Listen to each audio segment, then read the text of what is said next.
Visiting with my friend Dr. James McAfee and my classmate from school years. So, Jim, it's good to see you. Thank you very much. Jim is the turf specialist for Texas A&M. There are others, but he's my go-to guy with the Extension Service.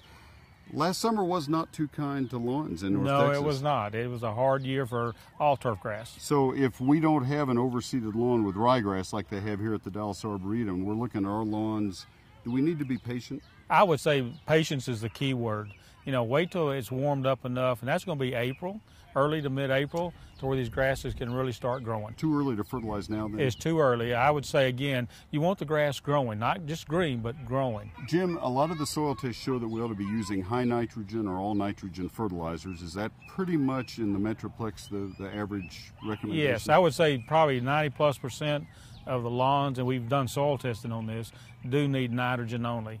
But the key is there are some that do need phosphorus and potassium. So a good soil test is the idea. A good soil test is your key. And A&M offers that through the extension offices. Yes, they do. That's the way we do that.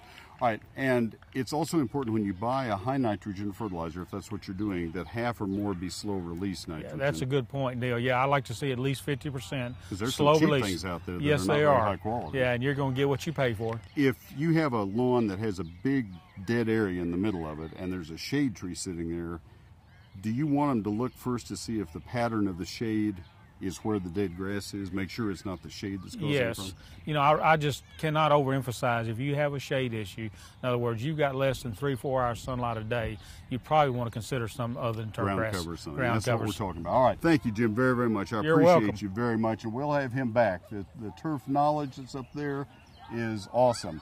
All right, we're going to go to the Farmers Branch Community Garden. We have John Hunt, and that will be in just a moment.